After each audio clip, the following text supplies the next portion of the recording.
our last story, Yeah. the possibility, and this is like a vague possibility, it's Snyder fan copium, basically, Hmm. where they've come up with the idea, well, if HBO, if excuse me, if not HBO, if Warner Brothers Discovery doesn't want to make anything for the Snyderverse anymore, we'll sell the rights to Netflix.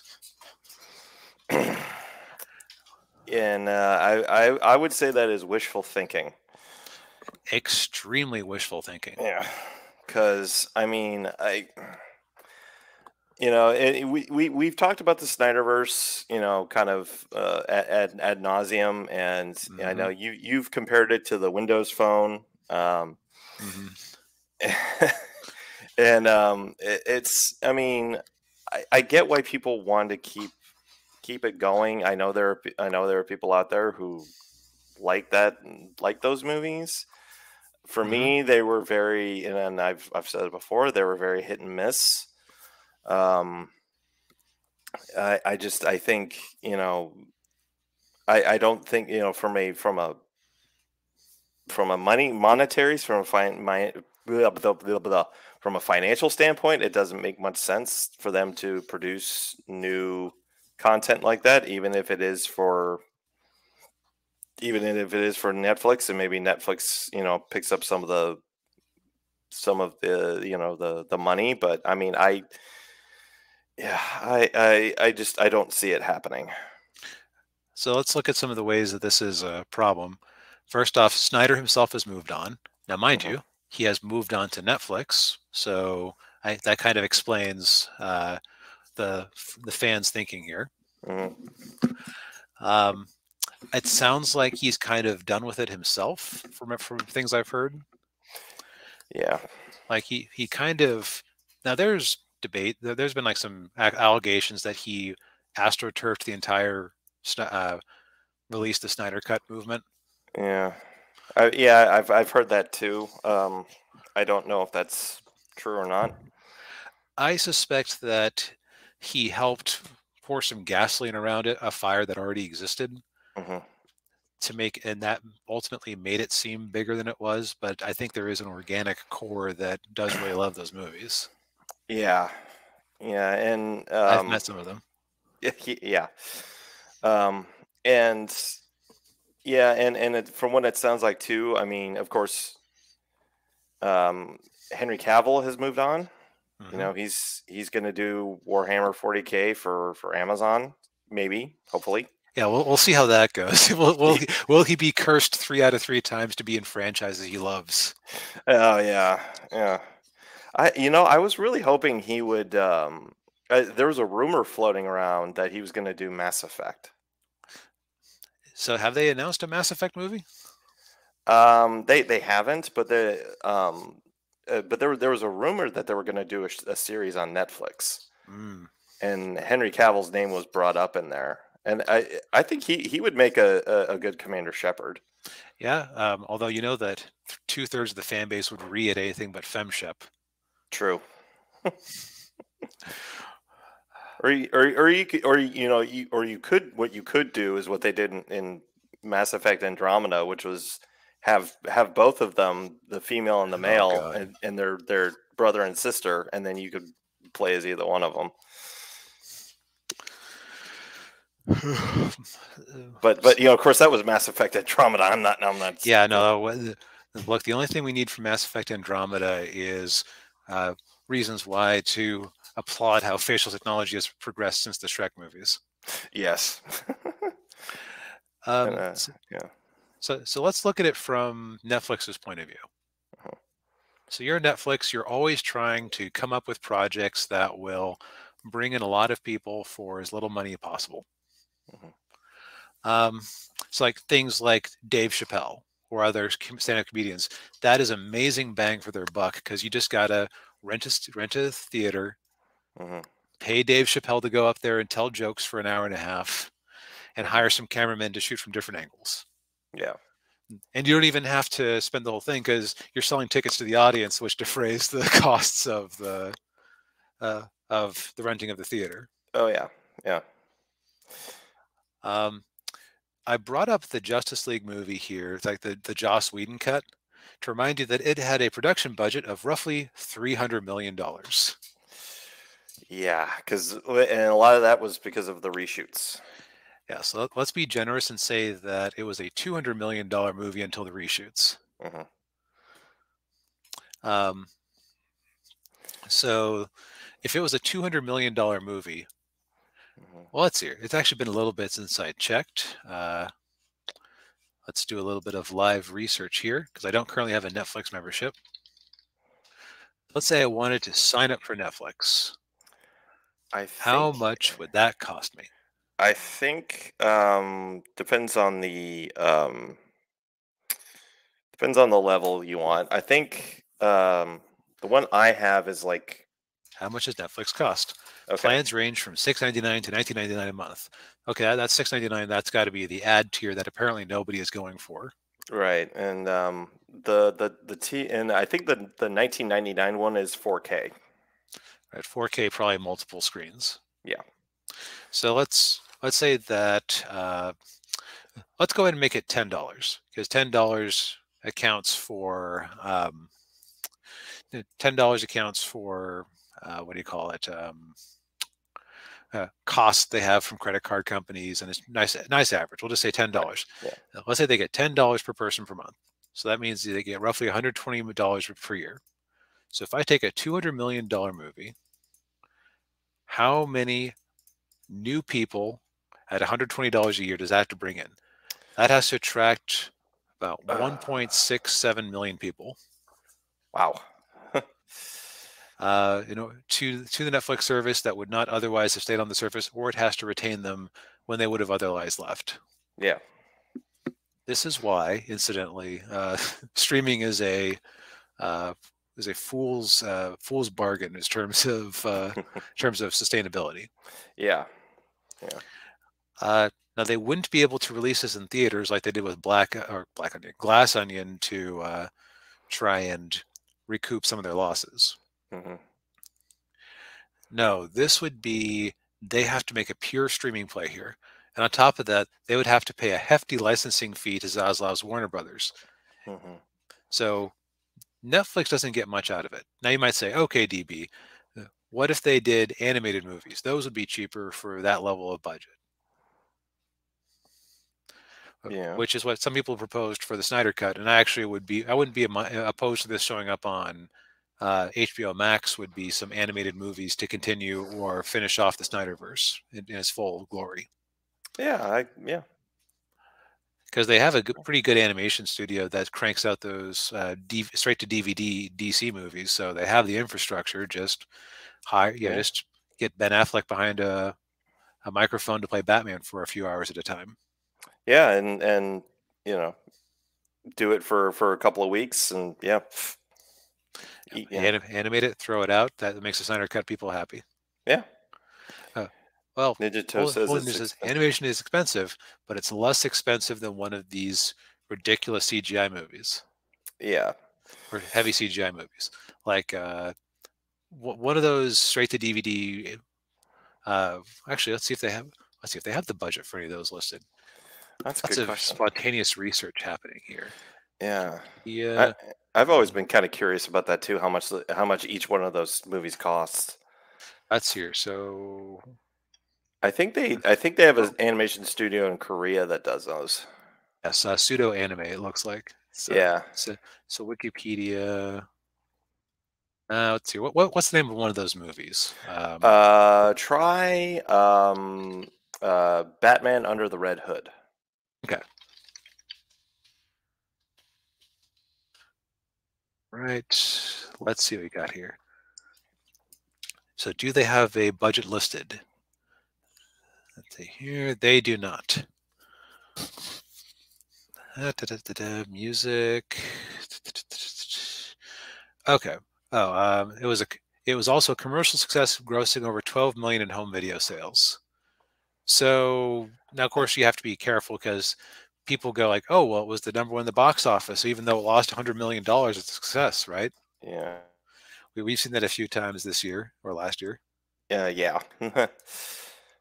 But if we take that at face value if they think it's a success with 12 million just off of home video sales, that tells you that the budget is less than 12 million.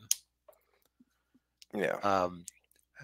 And we also have more evidence that you can make a pretty decent animated movie for pretty cheap. Minions was like 70 or 80 million. Yeah. So basically for the cost of one Justice League Justice cut. And if you want to go, well, the Snyder cut is the real one. Okay, another 70 million to make the Snyder cut. Either way, it's about 100 million or 300 million dollars all told. Yeah. You could have bought 3 or 4 Minions movies. So that would actually be a pretty decent way to continue it. But okay, so from Netflix's perspective, it has to bring in 1.6 million people. Yeah. The response to release the Snyder Cut on HBO Max and in physical media and digital and everything was not 70 million worth. No, it was pretty lukewarm. Yeah. Yeah, I think I've heard statistics that 70% of the people who started the Snyder Cut, that's a tongue twister right now apparently, Yeah. who started the Snyder Cut did not finish. Mm. And while it was, when the weekend it came out, it was the top of digital for sales. I believe it dropped off fairly fast, and actually, we have the numbers here. The Justice League. I love the internet. We can actually like settle arguments. Yes. With facts and data. Yeah, estimated 16 million. Wow. 16 million. When this is something that, oh god, that's less than a fifth of what or roughly a fifth of what the Joss Whedon version of Justice League brought in. Yeah. Now, mind you, that's 4 years later, but still. Mm-hmm. So yeah, I think that when Netflix would look at this and would say, no, the market just isn't there. Maybe some animated movies, because we like the idea of being able to throw a Batman symbol up on a Netflix ad to try to get people to come to Netflix, but yeah, that probably wouldn't do it. Now, let's look at it from Big Daddy Zaslav's perspective over at Warner Brothers. Wait, so while he could get a nice payday from Netflix, they're already kind of fighting because he doesn't like that it takes them 2 years to pay him when they make them a show. Yeah. Like what's that one Vertigo comic that they just turned to? Sandman. Yeah, Sandman. Yeah. Sandman. It was actually a Warner Brothers production, but Netflix bought it off them. Mm. But it takes Netflix 2 years to pay them for these things. Yeah. And is he going to want to muddy the waters market-wise, just as he's about to try to launch a new Justice League movie? I would say no. He doesn't want to do that.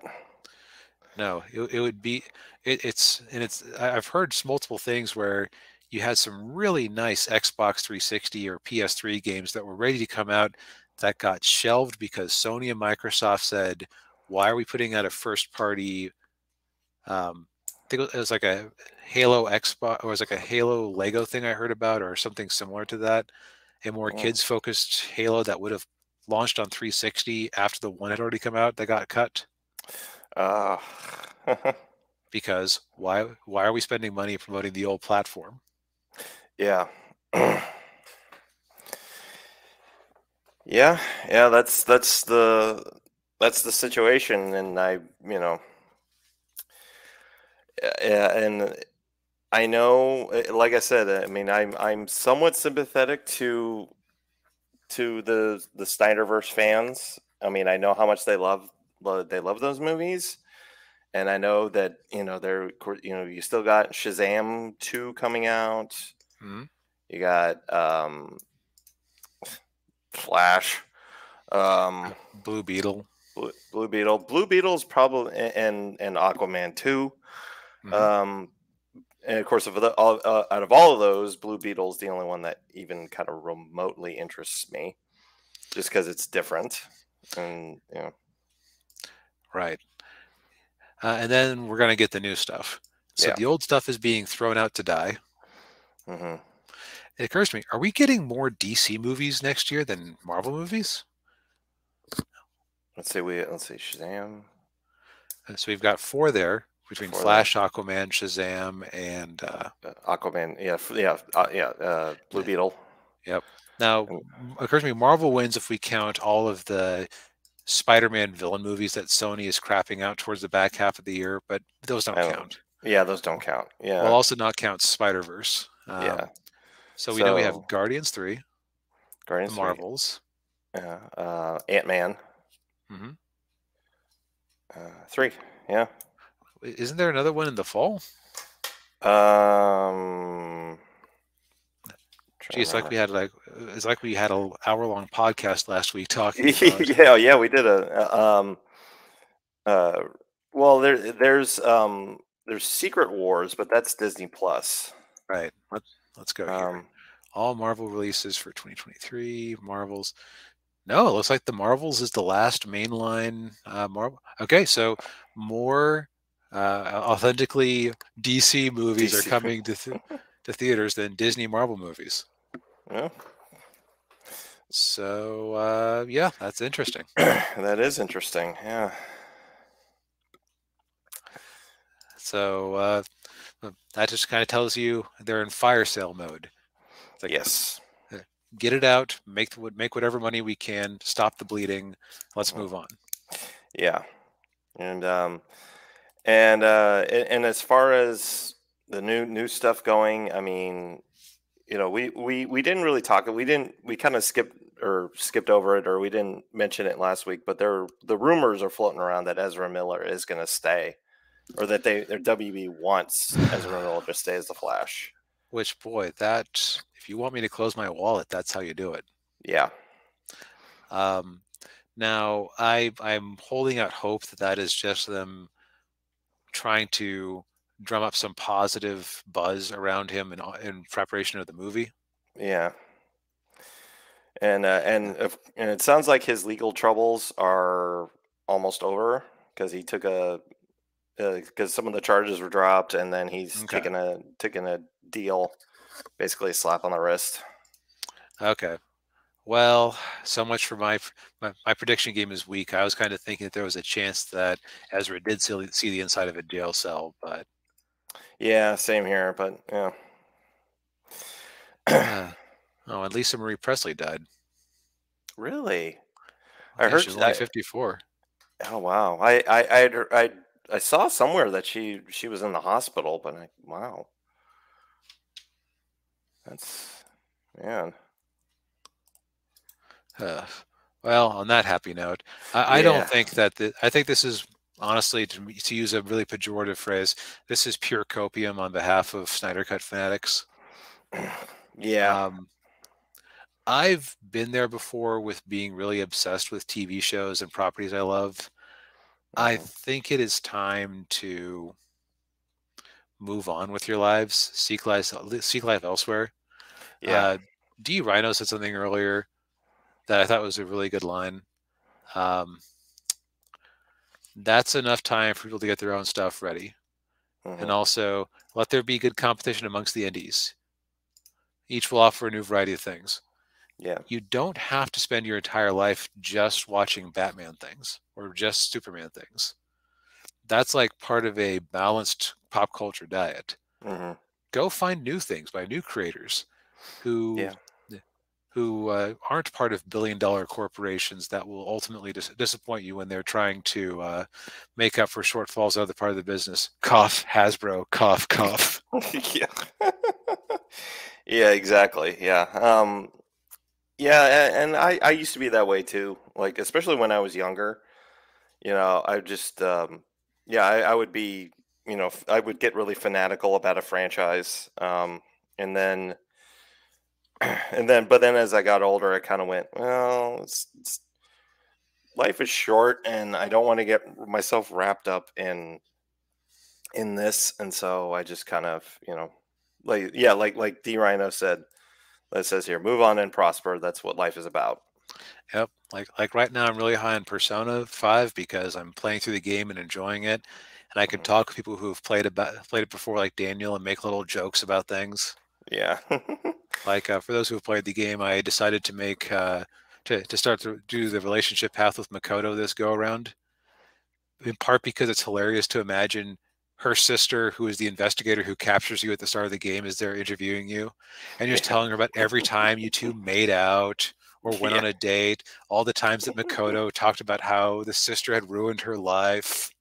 Hmm. Uh, uh, talk about how good she looked in that bikini. Like, Yeah. why are you telling me all these details? Because it Yes. amuses me.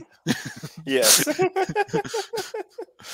And Ninjato brings up another good point too. You can always enjoy the old stuff and the new stuff that is good. Don't obsess over pop culture. Yeah, I've been doing that a lot too. I've been going back and looking at a lot of movies in the 80s and 90s that I Mhm. kind of passed over at the time, thinking, "Oh, that sounds stupid," or I heard that they weren't very good, and it's kind of like, "Well, I'll give this a shot," and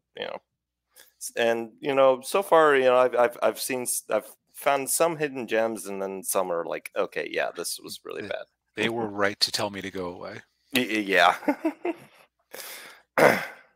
But Love yeah. and D. Rhino loves Persona 2. Well, Mm. I'll try to do my part to financially support the new Persona game remakes that they're bringing to Xbox, so that they're encouraged to give that remake love to the older games.